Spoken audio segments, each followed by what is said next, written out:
ஆசைக்கு வயசு ஒரு தடையா? இதுதான் நம்ம இன்னைக்கு பார்க்க போற படத்தோட ஒன்லைனர். 2011ல வெளியான ஒரு மெக்சிகன் படத்த பத்தி தான் நம்ம பார்க்க போறோம். 20 வயசு பொண்ணுக்கு 90 வயசு தாத்தா மேல காதல் ஏற்படுது. இந்த காதலால இந்த தாத்தாவோட வாழ்க்கையும் சரி, அந்த பொண்ணோட வாழ்க்கையும் சரி எப்படி மாறுது? கடைசியில இந்த கண்றாவி காதல் ஒண்ணு சேர்ந்துச்சா இல்லையா அப்படின்னு சொல்லக்கூடிய படம் தான் இது. இந்த படத்த முழுமையா பாருங்க. கண்டிப்பா உங்களுக்கு பிடிக்கும். நம்ம சேனலை இன்னும் சப்ஸ்கிரைப் பண்ணாம பார்த்துட்டு இருக்க நண்பர்கள் சப்ஸ்கிரைப் பண்ணி வச்சுக்கோங்க. அதே போல இந்த வீடியோக்கு ஒரு லைக் போட்டுட்டு பார்க்க ஆரம்பிங்க. நீங்க போடுற லைக் தான் எனக்கு இந்த மாதிரி ரேர் மூவிஸ் எல்லாம் கொண்டு வரதுக்கு ஒரு மோட்டிவேஷனலா அமையும். படத்தோட ஆரம்பத்திலே நம்ம ஹீரோவான ஒமான காமிக்கிறாங்க. இவர் தான் அந்த 90 வயசு தாத்தா. அந்த காலகட்டத்தில் இவர் ஒரு மிகப்பெரிய ரைட்டர். இவர் என்ன கன்றாவியா எழுதுறாரோ அது எல்லாம் மக்கள் ரொம்ப ஆர்வமா படிப்பாங்க. அப்படிப்பட்ட இந்த தாத்தா யாருக்கோ ஃபோன் டயல் பண்றாரு. அடுத்த வாரம் என்னோட 90வது பிறந்த நாள். இந்த பிறந்த நாளை நான் மறக்க முடியாத அளவுக்கு கொண்டாடணும் அப்படின்னு விரும்புகிறேன். அதனால எனக்கு சின்னஞ்சிறு சிட்டு பருவச்சிட்டு ஒன்று ரெடி பண்ணு அப்படின்னு சொல்லிட்டு ரிசீவரை வச்சிடுறாரு. இவர் ஒரு ஃபேமஸ் ரைட்டரா இருக்கிறதால இவருக்கு பணம் கொட்டுன்னு கொட்டுது. அதெல்லாம் பெண்கள் விஷயத்துக்காகவே செலவு பண்ணி இப்ப வரைக்கும் லைஃபை ரொம்ப என்ஜாய் பண்ணி வாழ்ந்துட்டு இருக்கிறாரு. சொன்னபடியே அந்த வாடாத ரோசா கிட்ட இருந்து 2 நாள் கழிச்சு ஃபோன் வருது. நீங்க கேட்ட மாதிரியே புத்தம் புதுசா பூத்த ஒரு பருவச்சிட்டு ரெடியா இருக்கு, நீங்க நாளைக்கு வரலாம் அப்படின்னு சொல்ல, அதே சமயத்துல அங்க லோக்கல்ல இயங்கிட்டு இருக்க ஒரு ஃபேக்டரியை காமிக்கிறாங்க. ஏகப்பட்ட பெண்கள் உட்கார்ந்து வேலை செஞ்சுட்டு இருக்காங்க. இதுல இதோ இங்க உட்கார்ந்து வேலை செஞ்சுட்டு இருக்கு பாத்தீங்களா, இந்த பொண்ணு தான் நம்ம படத்தோட ஹீரோயின். பேரு டினா. இந்த டினாவோட அம்மா ரொம்ப காலமா படுத்த படுக்கையா இருக்காங்க. அதனால டினாக்கு பண தேவை ரொம்ப அதிகமா இருக்கிறதால அவ பல வேலைகள் செய்ய வேண்டிய சூழ்நிலையில இருக்கிறா. காசுக்கு தட்டுப்பாடு வேற. எத்தனை சம்பாதிச்சாலும் அம்மாவோட மருத்துவ செலவுக்கே போத மாட்டேங்குது அப்படின்னு அவ நாள் ஃபுல்லா வேலை செஞ்சு சம்பாரிச்சு அவங்க அம்மாவை காப்பாத்துற முயற்சியில் இறங்கி இருக்கா. இந்த 20 வயசுலயே இந்த பொண்ணுக்கு எவ்வளவு பெரிய சுமைன்னு பாருங்க. இங்க வீட்டுல ஹாயா உட்காந்துட்டு புக்கு படிச்சுட்டு இருக்கிற ஒமான காமிக்கிறாங்க. இவரு வீட்டுல வேலை செஞ்சுட்டு இருக்க அவரோட மெய்டவே வெச்ச கண்ணு வாங்காம பார்த்துட்டு இருக்காரு. அந்த அம்மாவை பார்த்தாலே ரொம்ப அடி வாங்கின மாதிரி தான் தெரியுது. இவர் அப்படியே பழைய கற்பனைக்கு போயிடுறாரு.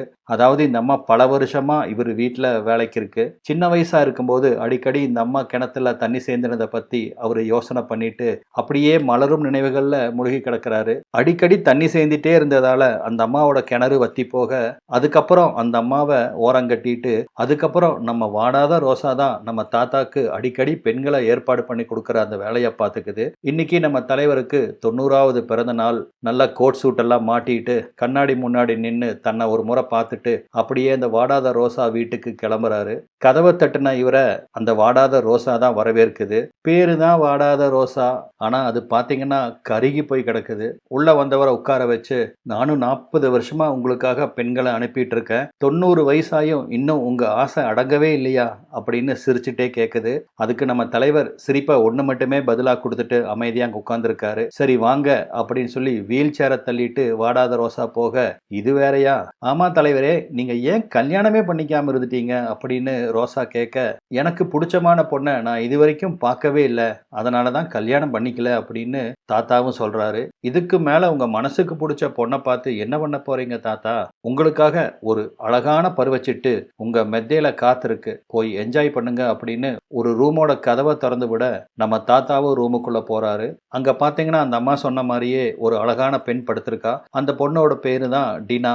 ஆமாங்க, வேற யாரும் இல்ல. போன சீன்ல நம்ம டினாவை பத்தி தான் ஒரு இன்ட்ரோடக்ஷன் கொடுத்திருப்போம். அதே பொண்ணு தான். இந்த பொண்ணுக்கு தான் காசு எத்தனை வந்தாலும் பத்தாதே அவங்க அம்மாவோட மெடிக்கல் செலவு இருக்கிறதால. அதனால பார்ட் டைமா இந்த மாதிரியான தொழிலுக்கும் இறங்கி வந்திருக்கா போல இருக்கு. முழு நிர்வாணமா பெட்ல படுத்திருக்கிற டினாவை பார்த்ததுமே நம்ம தாத்தாவுக்கு உடம்பெல்லாம் ஒரு மாதிரி பண்ணுது. உடனடியா கையோட வச்சிருந்த மாத்திரை எடுத்து போட்டு தண்ணி குடிக்கிறாரு. தன்னை ஒமான் யாருன்னு கண்டுபிடிச்சிடக்கூடாது அப்படிங்கறதுக்காக டினா தன்னோட முகத்துல கலரான சாயத்தை பூசியிருக்கா. இந்த ஹோலி பண்டிகை அப்பெல்லாம் நார்த் இந்தியன்ஸ் பூசிக்குவாங்க இல்லையா, அந்த மாதிரி பூசிட்டு படுத்திருக்கா. அங்க ஏற்கனவே லைட்டு வெளிச்சமும் ரொம்ப குறைவு. அவ வேற முகத்துக்கு பலவிதமான கலர்ல சாயம் பூசியிருக்கிறதால கண்டிப்பா ஒமானால பகல்ல அவளை பார்த்தா கண்டுபிடிக்க முடியாது. இதுதான் தன்னை ஹைட் பண்றதுக்கு டினா யூஸ் பண்ண ட்ரிக்கு. ஒமானும் இதை பத்தி பெருசா எடுத்துக்கல. ஏன்னா அவரோட முக்கியமான கொள்கையே cover the face fire the base, அவ்வளவுதான். ஆசையா டினாவை தொட வராரு. ஆனா பாத்தீங்கன்னா டினா அதுக்கு தயாரா இல்ல. அவளுக்கு இதுதான் முதல் முறையா இருக்கும் போல இருக்கு. முடிஞ்ச வரைக்கும் அவருக்கு ஒத்துழைப்பு கொடுக்கறதுல இருந்து தப்பிக்கவே பார்க்கறா. எப்படியாவது டினாவோட கிணத்துல தண்ணி சேந்திரலாம் அப்படின்னு ஒமானும் எவ்வளவோ ட்ரை பண்ணி பார்க்கறாரு. ஆனா அன்னைக்கு எதுவுமே நடக்கல.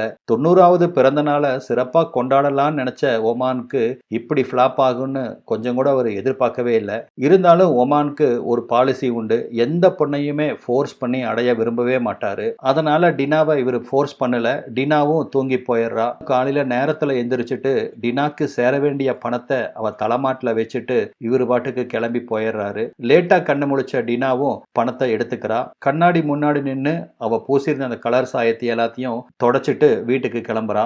ஒமான் ஆபீஸ்ல ஒர்க் பண்ற ஸ்டாஃப் எல்லாம் அவருக்காக ஒரு பர்த்டே பார்ட்டி அரேஞ்ச் பண்ணிருக்காங்க. அதுல கலந்துக்கிட்டு பார்ட்டி எல்லாம் முடிச்சுட்டு திருப்பியும் பொடி நடையா வீட்டை நோக்கி நடக்க ஆரம்பிக்கிறாரு.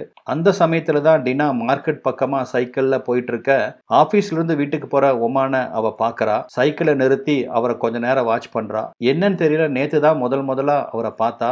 அவளுக்கு அவரை ரொம்ப பிடிச்சிருக்கு. வழி நெடுக பல பேர் இவருக்கு பிறந்தநாள் வாழ்த்து கூறிட்டு போறாங்க. அவருக்கு கிடைக்கிற மரியாதையை பார்த்த டினாவுக்கு அவர் மேல இன்னும் ஈர்ப்பு அதிகமா ஏற்படுது. வீட்டுக்கு வந்த ஒமான் போன் அடிச்சிட்டு இருக்கிறத பார்த்து போய் போன் அட்டன் பண்றாரு. வாடாத ரோசா தான் கூப்பிட்டுருக்காங்க. நேத்து நைட்டு நீங்க சந்திச்ச பொண்ணு, அந்த பொண்ணு இன்னைக்கும் உங்களை மீட் பண்ணணும் அப்படின்னு பிரியப்படுறா. உங்க விருப்பம் எப்படி அப்படின்னு வாடாத ரோசா கேட்க, இதை கேட்ட ஒமான் ஆச்சரியப்படுறாரு. அந்த பொண்ணுக்கு என் மேல அப்படி என்ன ஒரு விருப்பம் அப்படின்னு யோசிக்கிறாரு. இவர் பதிலுக்காக எதிர்முனையில ரோசா காத்திருக்க, நம்ம நேத்து அந்த பொண்ணை ஒண்ணுமே பண்ணாததால அந்த பொண்ணு நம்மளை பத்தி ஏதாவது தப்பா நினைச்சிருக்குமோ, ஒருவேளை நம்மளை ஏதாவது கார்னர் பண்றதுக்காக தான் இன்னைக்கு கூப்பிட்டுருப்பாளோ அப்படின்னு பலவிதமான யோசனையில, இல்ல அந்த பொண்ணை பார்க்கறதுக்கு எனக்கு விருப்பம் இல்லை அப்படின்னு சொல்லிடுறாரு. அவசரம் இல்லை, நான் உங்களுக்கு டைம் தரேன், யோசிச்சுட்டு நாளைக்கு எனக்கு ஃபோன் பண்ணுங்க அப்படின்னு சொல்லிட்டு ரோசாவும் ஃபோனை வச்சிடுறா. டினா தொடர்ந்து ஒமான் எங்க போனாலும் அவர் பின்னாடியே போய் அவர் கண்காணிச்சிட்டு இருக்கா. எப்படியாவது அவரோட அட்டென்ஷன் தம் மேல திருப்பணும் அப்படிங்கறதுக்காக அவளோட பிரேஸ்லெட்டை அவர் நடந்து போற வழியில போட்டுட்டு சல்லுன்னு அங்கிருந்து கிளம்பி போயிடுறா. கரெக்டா அந்த பிரேஸ்லெட் அவரோட கண்ணில் பட அதை எடுத்து வச்சுக்கிறாரு. வீட்டுக்கு வர்றாரு. வழக்கம் போல ஃபோன் அடிச்சிட்டு இருக்க ஓடி போய் ஃபோனை எடுக்கிறாரு. வாடாத ரோசா தான் கூப்பிட்டுருக்கா. நான் சொன்னதை பத்தி யோசிச்சிங்களா, அந்த பொண்ணை இன்னைக்கு மீட் பண்றீங்களா அப்படின்னு கேட்க, ஒமானுக்கு ஒரு நிமிஷம் அந்த பொண்ணை பார்க்கணும் அப்படிங்கிற ஆசை இப்ப பொறி தட்ட, நான் நைட்டு வரேன் அப்படின்னு சொல்லிட்டு போனை வச்சிடுறாரு. அதே மாதிரி அன்னைக்கு நைட்டு மீட்டிங் அரேஞ்ச் பண்றான். வழக்கம் போல டினா தன்னோட முகத்துக்கு கலர் சாயம் பூசியிருக்கா. வந்தவருக்கு இந்த தடவையும் ஒரு பெரிய ஏமாற்றம் தான் காத்திருக்கு. டினா பாத்தீங்கன்னா நல்லா ஆழ்ந்து தூங்கிட்டு இருக்கா. தூங்குற அந்த பொண்ணை எழுப்புறதுக்கு அவருக்கு மனசு வரல. அதனால நிர்வாணமா தூங்கிட்டு இருக்கிற அவ உடம்ப பார்த்து ரசிச்சுட்டு இதுவே தனக்கு போதும் அப்படிங்கிற மாதிரி அவர் நினைச்சுக்கிறாரு. பரம திருப்தி அப்படிங்கிற மாதிரி வழக்கம் போல அவருக்கு பணத்தை வச்சுட்டு காலையில நேரத்தோட அங்கிருந்து கிளம்பி போயிடுறாரு. அன்னைக்கு மத்தியானமே ரோசா கிட்ட இருந்து ஒமானுக்கு ஒரு போன் கால் வருது. என்னாச்சு, நேத்தும் நீங்க அந்த பொண்ணை ஒன்றும் பண்ணலையாமா, உங்களுக்கு ஒருவேளை அந்த பொண்ணு பிடிக்கலன்னா சொல்லுங்க, நான் வேற ஒரு பொண்ணை அரேஞ்ச் பண்றேன் அப்படின்னு சொல்லவும், நோ நோ நோ, எனக்கு அந்த பொண்ணை ரொம்ப பிடிச்சிருக்கு, நான் கூடிய விரைவில் அந்த பொண்ணை பிளாஸ்ட் பண்ண போறேன், பொறுத்திருந்து பாரு அப்படின்னு சொல்லிட்டு போனை வச்சிடுறாரு. திரும்பவும் அன்னைக்கு நைட்டு டினாவை போய் பார்க்கறாரு. அவருக்கு டினாவை ரொம்ப பிடிச்சிருக்கிறதால அவளுக்கு ரொம்ப பிடிக்கும் அப்படின்னு சொல்லி ஒரு கிஃப்ட் வாங்கிட்டு போயிருக்காரு. அவர் நினைச்ச மாதிரியே டினாவுக்கு அந்த கிஃப்ட் ரொம்ப பிடிச்சிருக்கு. மேலும் அவளோட உடம்ப பத்தி இவர் வர்ணிச்சு பேசுறது டினாக்கு ஒரு சிலிர்ப்பை ஏற்படுத்துது. இப்படி அடுத்தடுத்த நாட்கள்ல தினமும் ஒமான் டினாவை போய் பார்க்கறாரு. இந்த தடவை டினாவோட சம்மதத்தோட அவ கிணத்துல தண்ணியும் சேர்ந்திடுறாரு. பகல் ஃபுல்லா டினா அங்க இருக்க ஒரு ஃபேக்டரியில வேலை செய்யறா. நைட் ஆனா ஒமான் கூட ரொம்ப இன்டிமேட்டா இருக்க ஆரம்பிக்கிறா. இதனால அவ எதிர்பார்த்ததை விட அதிகமான பணம் அவளுக்கு கிடைக்குது. ஒமானுக்கும் பாத்தீங்கன்னா எப்ப பார்த்தாலும் டினாவோட நினைப்பாவே இருக்கு. அதனால சரி வர அவரால் எதையும் எழுத முடியல. பகல் ஃபுல்லா ஃபேக்டரியில வேலை செஞ்சுட்டு நைட் ஆனா ஒமானை பார்க்கறதுக்காக ரோசா வீட்டுக்கு டினா வந்துருவா. இவரும் அவரோட வேலையெல்லாம் முடிச்சுட்டு அங்க வந்துருவாரு. இப்படியே இவங்களோட காதல் வாழ்க்கை அமோகமா போயிட்டு இருக்க, அன்னைக்குன்னு பார்த்து வீட்டுல வேலை செய்யற அந்த அம்மா, என்ன அடிக்கடி நைட்டு நீங்க வீட்டுக்கே வர்றதில்ல, எங்க போறீங்க அப்படின்னு கேட்க, நான் எங்கேயும் போல, காலாட நடந்துட்டு வரேன் அப்படின்னு சொல்றாரு. என்ன நைட்டு 6 மணியிலிருந்து காலையில 6 மணி வரைக்குமா நடப்பீங்க, எனக்கு உங்களை பத்தி தெரியாதா, ஏன் இப்பெல்லாம் என் மேல உங்களுக்கு விருப்பமே இருக்கிறது இல்ல, என்னை எப்ப பார்த்தாலும் எரிஞ்செறிஞ்சு விழுகிறீங்க, முதல்லலாம் நான் பக்கத்துல வந்தா ஆசையா என்னை அணைச்சுக்குவீங்க அப்படின்னு சொல்ல, சி அந்த பக்கம் போ அப்படின்னு கத்துறாரு. ஆமா, வயசாயிடுச்சுல்ல எனக்கு, இப்படிதான் பேசுவீங்க அப்படின்னு அந்த அம்மா கோவச்சிட்டு அங்கிருந்து போயிருது. இப்படியே நைட் ஆனா டினாவும் ஒமானும் மீட் பண்ணி அவங்களோட காதலை வளர்த்துறாங்க. அன்னைக்கு நைட் அப்படித்தான். ரொம்ப நாளா தன்னோட உண்மையான முகத்தை பார்க்கணும்னு ஆசைப்பட்டுட்டு இருந்த ஒமானுக்கு இன்னைக்கு தன்னோட முகத்தை காமிக்கணும் அப்படிங்கறதுக்காக பாத்ரூம் போய் முகத்தை கிளீன் பண்ணிட்டு இருக்கா. அந்த சமயத்துல பாத்தீங்கன்னா யாரோ கதவை திறக்கிற சத்தம் கேக்குது. யார் அது அப்படின்னு ஒளிஞ்சிருந்து இவ பாக்குறா. பார்த்தா வேற யாரும் இல்ல, அந்த வாடாத ரோசா தான். தூங்கிட்டு இருந்த ஒமான தட்டி எழுப்புறா. என்னவோ ஏதோன்னு பயந்து போய் எந்திரிச்ச ஒமானோ என்னன்னு கேக்குறாரு. கொஞ்சம் என் கூட வாங்க அப்படின்னு வேற ஒரு ரூமுக்கு ரோசா அவரை கூட்டிட்டு போறா. பார்த்தா அந்த ரூம்ல இன்னொரு வயசானவர் இறந்து போய் கிடக்குறாரு.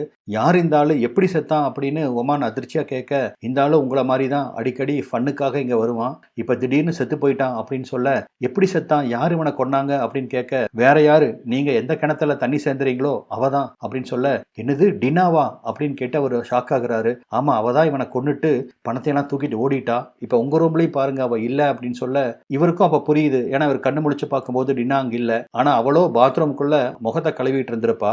அது புரியாம ரோசா சொன்ன கதையை நம்பின இவரு இப்ப என்ன பண்ணலாம் அப்படின்னு கேட்க, எனக்கு கொஞ்சம் உதவி செய்யுங்க, இந்த ஆள் செத்ததை பத்தி போலீஸுக்கு தெரிஞ்சதுன்னா எனக்கு தான் பிரச்சனை வரும், நான் சொல்ற இடம் வரைக்கும் இந்த ஆளை கொண்டு வந்து கொடுங்க, அதுக்கப்புறம் வேற ஒருத்தனை வச்சு நான் டிஸ்போஸ் பண்ணிக்கிறேன் அப்படின்னு சொல்ல, ஓகேன்னு சொல்லி இவரும் ரோசாவுக்கு ஹெல்ப் பண்றாரு. இதெல்லாம் கதவு மறைவில் இருந்து பார்த்துட்டு இருந்த டினா, ஒமானும் ரோசாவும் சேர்ந்துதான் பணத்துக்காக அந்த ஆளை கொன்னுட்டாங்க அப்படின்னு அவ ஒரு கணக்கு போட்டுக்கிறா. சத்தம் காட்டாம பாத்ரூம் பின்னாடியே ஒளிஞ்சு நின்னுக்கிறா. சொன்னபடியே ரோசா கூட அந்த பாடியை ஒரு இடத்துக்கு கொண்டு வர, ஏற்கனவே ரோசா ஏற்பாடு பண்ணி வச்சிருந்த இன்னொரு ஆள் மூலமா அந்த பாடியை அவங்க டிஸ்போஸ் பண்றாங்க. இவங்க பண்றதையெல்லாம் ஒளிஞ்சிருந்து வாட்ச் பண்ண டினா, இதுக்கு மேல நம்ம இங்க இருந்தா நம்மளையும் கொன்னுருவாங்க அப்படின்னு பயந்துட்டு அங்கிருந்து முதல் வேலையா ஓட்டம் எடுக்கிறா. ரூமுக்கு திரும்பி வந்து பார்த்த ஒமான் அங்க டினா இல்லாததால ரோசா சொன்ன மாதிரி அவ அந்த பணத்தை எல்லாம் எடுத்துட்டு எங்கேயோ தப்பி ஓடிட்டா அப்படின்னு புரிஞ்சுக்கிறாரு. நாட்கள் வேகமா நகர ஆரம்பிக்குது. இது வரைக்கும் டினா எங்க போனா அப்படின்னு தெரியாம ஒமான் ரொம்ப அவதிப்படுறாரு. டினாவோட நினைப்பு ஒமான ரொம்ப வாட்ட, அவ வீடு எங்க இருக்கு அப்படின்னு சொல்லி பார்த்து போய் தேடுறாரு. அவ காலி பண்ணி போயிட்டதா அக்கம் பக்கத்துல இருக்கிறவங்க எல்லாம் சொல்றாங்க. எப்பவோ டினாவோட நினைப்பு இவர் மனசுலயே இருக்கிறதால பாக்குற பெண்கள்லாம் அவருக்கு டினாவா கண்ணுக்கு தெரியுறாங்க. நைட்டு கண்ணை மூடுனா டினா அவரோட கனவுல வந்து டான்ஸ் ஆடுறா. பகல் ஃபுல்லா அவர் மைண்டுக்குள்ள வந்து உட்காந்துட்டு எந்த வேலையும் செய்ய விடாம ரொம்ப டிஸ்டர்ப் பண்றா. அவளை எப்படி மறக்கிறது அப்படின்னு தெரியாம ரொம்ப தவியா தவிக்கிறாரு. கிட்டத்தட்ட டினா மேல அற பைத்தியமாவே ஆயிட்டாரு. இதுக்கு இடையில பாத்தீங்கன்னா அந்த கொலை விஷயமா போலீஸ் தன்னை கைது பண்ணிடுவாங்க அப்படின்னு பயந்த ஒத்த ரோசாவும் வேற ஒரு இடத்துக்கு போய் ஒளிஞ்சுக்கிறா. டினாவை தேடுற முயற்சியில ஒமான் அங்க இருக்கிற ஒவ்வொரு வீடும், ஆபீஸ், ஃபேக்டரின்னு எல்லா இடத்துலயும் போய் தேடி பார்க்கறாரு. அப்படிதான் அன்னைக்கு டினா வேலை செய்யற அந்த ஃபேக்டரிக்கு வந்து டினாவை தேடுறாரு. ஆனா பாத்தீங்கன்னா டினா அங்கதான் இருக்கா. அவ முகத்தை அவரு பார்க்காததால அங்க நின்னுட்டு இருந்த டினாவை இவருக்கு அடையாளம் தெரியல. டினாவை பத்தின ரகசியம் தெரிஞ்ச ஒத்த ரோசாவும் எங்க போய் தொலைஞ்சா அப்படின்னு அவருக்கு புரியல. இதனால மனசளவுல ரொம்ப பாதிக்கப்படுறாரு. அந்த மாதிரி ஒரு சமயத்துல தான் ஒத்த ரோசா எங்க இருக்கா அப்படிங்கிற தகவல் தெரிஞ்சு அங்க போய் கதவை தட்டுறாரு. ஜன்னல் கதவை திறந்த ரோசா கிட்ட டினாவை பத்தி விசாரிக்கிறாரு. ஆனா அவ எந்த தகவலையுமே கொடுக்க தயாரா இல்ல. இப்போதைக்கு இந்த விஷயத்தை பத்தி எதுவும் பேச வேண்டாம், பிரச்சனையெல்லாம் முடிஞ்சதுக்கு அப்புறம் நானே வெளியே வரேன், அதுக்கப்புறம் உங்களுக்கு அவ யாருன்னு நான் சொல்றேன், இப்போதைக்கு இங்கிருந்து கிளம்புங்க அப்படின்னு சொல்லிட்டு இவரோட பதிலும் கூட எதிர்பார்க்காம கதவை சாத்திடுறா. அவருக்கு இருந்த ஒரே நம்பிக்கை ஒத்த ரோசா தான். அவளும் இப்படி அவருக்கு கால வாரி விட என்ன பண்றதுன்னு தெரியாம முழிக்கிறாரு. அன்னைக்கு ஒரு நாள் கதவு சந்துல இவருக்கு ஒரு லெட்டர் வந்து விழுக, லெட்டரை எடுத்து படிக்கிறாரு. பார்த்தா அது வேற யாரும் இல்ல, ஒத்த ரோசா தான் அனுப்பிச்சிருக்கா போல இருக்கு. என் பிரச்சனையெல்லாம் சால்வ் பண்ணிட்டேன், இன்னைக்கு நைட்டு வீட்டுக்கு வாங்க, உங்களுக்கு ஒரு சர்ப்ரைஸ் தயாரா இருக்கு அப்படின்னு அதுல எழுதியிருக்க. எப்படா நைட்டு வரும் அப்படின்னு ரொம்ப ஆவலா காத்திருந்த ஒமானும் நைட்டு வீட்டுக்கு போறாரு. தன்னை வரவேற்க டினா தான் நிர்வாணமா பெட்ல படுத்திருப்பா அப்படின்னு ஆசையோட போய் கதவை திறந்தவருக்கு பெரிய அதிர்ச்சி காத்திருக்கு. பாத்தீங்கன்னா வேற ஒரு பொண்ணு அங்க நிர்வாணமா படுத்திருக்கா. இத பார்த்த உடனே அவருக்கு டென்ஷன் மண்டைக்கு ஏறுது. வரும் பாருங்க கோவம். கையில் இருக்கிற பொருளை எல்லாம் தூக்கி போட்டு உடைக்க ஆரம்பிக்கிறாரு. கண்ணா பின்னான்னு கத்த ஆரம்பிக்கிறாரு. சத்தத்தை கேட்டு பயந்து போய் ஓடி வந்த ஒத்த ரோசா என்னாச்சு அப்படின்னு கேட்க, டினா எங்க அப்படின்னு அவர் கத்துறாரு. பொறுமை பொறுமை, உங்களுக்கு டினா தான் வேணுமா, இந்த பொண்ணுக்கு என்ன குறைச்சல் அப்படின்னு கேட்க, எனக்கு டினா தான் வேணும் அப்படின்னு அவர் கத்துறாரு. ஒரு நிமிஷம் அப்படின்னு சொல்லி அவரை சாந்தப்படுத்தி ஒரு இடத்துல உட்கார வச்சு, இதோ பாருங்க ஒமான், டினாக்கு அவங்க அம்மா வேற ஒரு மாப்பிளைய பார்த்து கல்யாணம் பண்ணி வச்சுட்டாங்க, அதனால இனிமேல் டினா உங்களுக்கு கிடைக்க மாட்டா, அவ நல்லபடியா வாழணும்னு நினைச்சீங்கன்னா அவளை மறந்துருங்க அப்படின்னு சொல்ல இந்த அதிர்ச்சியை ஒமான்னால தாங்கிக்கவே முடியல. நான் டினாவை ரொம்ப லவ் பண்றேன், நீ என்ன கேட்டையில நான் ஏன் இத்தனை வருஷமா கல்யாணம் பண்ணிக்கலன்னு, இந்த மாதிரி ஒரு பொண்ணை நான் இத்தனை வருஷத்துல பார்த்ததில்ல, அட் எனி காஸ்ட் அவளை நான் கல்யாணம் பண்ணிக்கணும்னு விரும்புறேன் அப்படின்னு சொல்ல இட்ஸ் டூ லேட், இனி வாய்ப்பில்ல அப்படின்னு ஒத்த ரோசா கைவிரிச்சிடுறா. டினா தனக்கு கிடைக்கிறதுக்கு பிராப்தம் இல்லை அப்படின்னு ரொம்ப வருத்தப்பட்டு கடற்கரை ஓரமா ரொம்ப சோகமா உட்கார்ந்துருக்காரு. சதா சர்வ காலமும் டினாவோட நினைப்பிலேயே எந்த வேலையும் செய்யாம கடலையே வெறிச்சு பார்த்துட்டு உட்கார்ந்துருக்காரு. அப்பதான் இவரை தேடி ஒரு வயசான பெண் வராங்க. பக்கத்துல வந்த அந்த வயசான பெண்ணும், என் பேரு ஸ்டெல்லா, எனக்கு 70 வயசு ஆகுது, சமீபத்துல தான் என்னோட கணவர் இறந்தாரு, நானும் உங்களை மாதிரி தனிமையில் தான் வாழ்ந்துட்டு இருக்கேன், ஒரு துணை தேடி ஒத்த ரோசா கிட்ட போன போதுதான் உங்களை பத்தின தகவல் அவங்க கொடுத்தாங்க அப்படின்னு சொல்ல கொஞ்ச நேரம் ஸ்டெல்லாவையே பார்க்கறாரு ஒமானும். இந்த 90 வருஷ காலமா எத்தனையோ பெண்களை அவர் அனுபவிச்சிருக்காரு. ஆனா எந்த பெண்ணையுமே தான் கல்யாணம் பண்ணி வாழ்க்கை துணையாக்கணும் அப்படின்னு அவர் நினைச்சதே இல்லை, டினாவை தவிர. ஆனா அவர் ரொம்ப விரும்பின டினாவும் அவரை கையை விட்டு போயிட்டா. இதுக்கு மேல நம்ம ஆசைகள் எல்லாம் மூட்டை கட்டி வச்சுட்டு நம்ம வாழ்க்கையோட அந்த கடைசி நாட்களை நம்மளுக்கு ரொம்ப நெருக்கமான நம்மளை பிடிச்ச ஒருத்தர் கூட ஸ்பெண்ட் பண்ணலாம் அப்படின்னு முடிவு பண்றாரு. அதுக்கு இந்த ஸ்டெல்லா தான் பொருத்தமானவங்க அப்படின்னு முடிவு பண்ணி 2 பேரும் அவங்க மனசை விட்டு பேச ஆரம்பிக்கிறாங்க. அப்படியே கொஞ்சம் கொஞ்சமா அவங்க நெருங்கி வர 2 பேரும் சந்தோஷமா ஒன்று சேர்ந்து அவங்களோட இறுதி நாட்களை வாழ ஆரம்பிக்கிறாங்க. இதோட இந்த படமும் முடியுது. என்னங்க, உங்களுக்கு இந்த படம் பிடிச்சிருந்துச்சா, ரொம்ப டிஃப்ரெண்டா இருந்துச்சா அப்படிங்கிறத கமெண்ட்ல சொல்லுங்க. நம்ம மீண்டும் வேற ஒரு பதிவில் சந்திக்கலாம். நன்றி.